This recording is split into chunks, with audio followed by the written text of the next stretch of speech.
पिता का आशीर्वाद। कर्नाटक में बेंगलुरु के एक व्यापारी की यह सत्य घटना है। गुजरात के एक गांव में बहुत ही ईमानदार और सज्जन व्यक्ति जैसे तैसे मजदूरी करके अपने परिवार का भरण पोषण कर रहा था। जब उसकी मृत्यु का समय निकट आया तो उसने अपने एकमात्र पुत्र धर्मपाल को बुलाकर कहा कि बेटा, मेरे पास धन संपत्ति नहीं है कि मैं तुम्हें विरासत में दूं, पर मैंने जीवन भर सच्चाई और प्रामाणिकता से काम किया है, तो मैं तुम्हें आशीर्वाद देता हूँ कि तुम जीवन में बहुत सुखी रहोगे और धूल को भी हाथ लगाओगे तो वह सोना बन जाएगी। बेटे ने सिर झुकाकर पिताजी के पैर छुए। पिता ने सिर पर हाथ रखकर आशीर्वाद दिया और संतोष से अपने प्राण त्याग दिए। अब घर का खर्च बेटे धर्मपाल को संभालना था। उसने एक छोटी सी ठेला गाड़ी पर अपना व्यापार शुरू किया। धीरे धीरे व्यापार बढ़ने लगा। कुछ समय बाद धर्मपाल ने शहर में एक छोटी सी दुकान किराए पर ले ली। व्यापार दिन पर दिन बढ़ता चला गया और अब धर्मपाल कई प्रतिष्ठानों का स्वामी बन गया और थोड़े ही समय में धर्मपाल की गिनती नगर के संपन्न लोगों में होने लगी।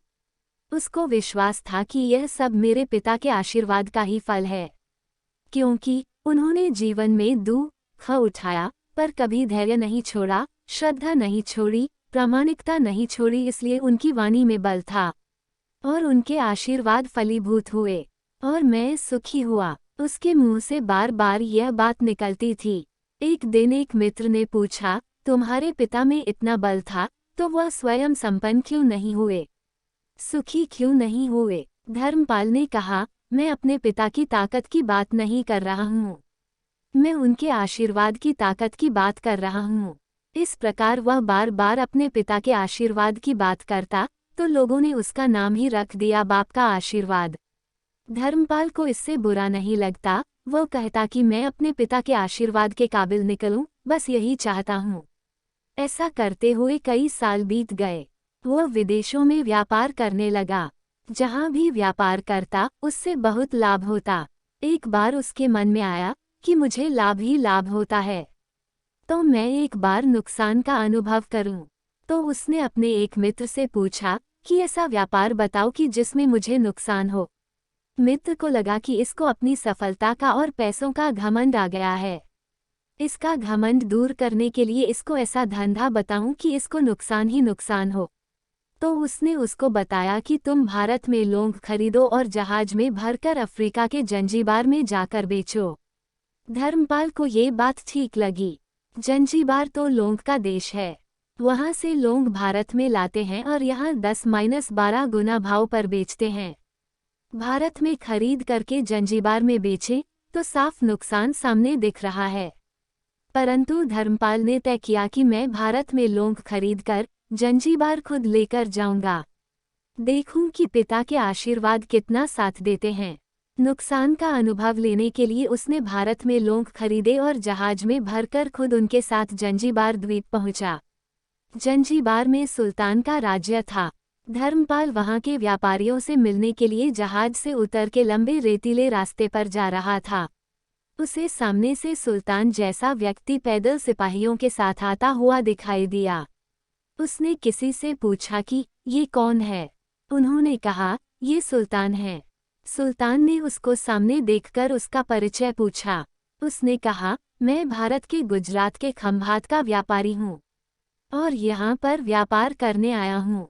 सुल्तान ने उसको व्यापारी समझकर उसका आदर किया और उससे बात करने लगा। धर्मपाल ने देखा कि सुल्तान के साथ सैकड़ों सिपाही हैं, परंतु उनके हाथ में तलवार, बंदूक आदि कुछ भी न होकर बड़ी बड़ी छलनियां हैं। उसको आश्चर्य हुआ। उसने विनम्रता पूर्वक सुल्तान से पूछा, आपके सैनिक इतनी छलनी लेकर के क्यों जा रहे हैं? सुल्तान ने हंसकर कहा, बात यह है कि आज सवेरे मैं समुद्र तट पर घूमने आया था, तब मेरी उंगली में से एक अंगूठी यहाँ कहीं निकल कर गिर गई। अब रेत में अंगूठी कहाँ गिरी पता नहीं, तो इसलिए मैं इन सैनिकों को साथ लेकर आया हूँ। ये रेत छानकर मेरी अंगूठी उसमें से तलाश करेंगे। धर्मपाल ने कहा, अंगूठी बहुत महंगी होगी। सुल्तान ने कहा, नहीं, उससे बहुत अधिक कीमत वाली अनगिनत अंगूठी मेरे पास है, पर वह अंगूठी एक फकीर का आशीर्वाद है। मैं मानता हूँ कि मेरी सल्तनत इतनी मजबूत और सुखी उस फकीर के आशीर्वाद से है। इसलिए मेरे मन में उस अंगूठी का मूल्य सल्तनत से भी ज्यादा है। इतना कह कर के सुल्तान ने फिर पूछा, बोलो सेठ, इस बार आप क्या माल लेकर आए हो? धर्मपाल ने कहा कि लौंग। सुल्तान के आश्चर्य का ठिकाना नहीं रहा। ये तो लौंग का ही देश है सेठ। यहाँ लौंग बेचने आए हो? किसने आपको ऐसी सलाह दी? जरूर वो कोई आपका दुश्मन होगा। यहाँ तो एक पैसे में मुट्ठी भर लौंग मिलते हैं। यहाँ लौंग को कौन खरीदेगा? और तुम क्या कमाओगे? धर्मपाल ने कहा, मुझे यही देखना है कि यहाँ भी मुनाफा होता है या नहीं। मेरे पिता के आशीर्वाद से आज तक मैंने जो धंधा किया उसमें मुनाफा ही मुनाफा हुआ। तो अब मैं देखना चाहता हूँ कि उनके आशीर्वाद यहाँ भी फलीभूत होते हैं या नहीं। सुल्तान ने पूछा, पिता के आशीर्वाद, इसका क्या मतलब? धर्मपाल ने कहा, मेरे पिताजी संपूर्ण जीवन ईमानदारी और प्रामाणिकता से काम करते रहे, परंतु धन नहीं कमा सके। उन्होंने मरते समय मुझे भगवान का नाम लेकर मेरे सिर पर हाथ रखकर आशीर्वाद दिए थे कि तेरे हाथ में धूल भी सोना बन जाएगी। ऐसा बोलते बोलते धर्मपाल नीचे झुका और जमीन की रेत से एक मुट्ठी भरी और सम्राट सुल्तान के सामने मुट्ठी खोलकर उंगलियों के बीच में से रेत नीचे गिराई तो धर्मपाल और सुल्तान दोनों का आश्चर्य का पार नहीं रहा। उसके हाथ में एक हीरे जड़ित अंगूठी थी। ये वही सुल्तान की गुमी हुई अंगूठी थी। अंगूठी देखकर सुल्तान बहुत प्रसन्न हो गया। बोला, वह खुदा आपकी करामात का पार नहीं। आप पिता के आशीर्वाद को सच्चा करते हो। धर्मपाल ने कहा, फकीर के आशीर्वाद को भी वही परमात्मा सच्चा करता है। सुल्तान और खुश हुआ। धर्मपाल को गले लगाया और कहा, मांग सेठ, आज तू जो मांगेगा मैं दूंगा।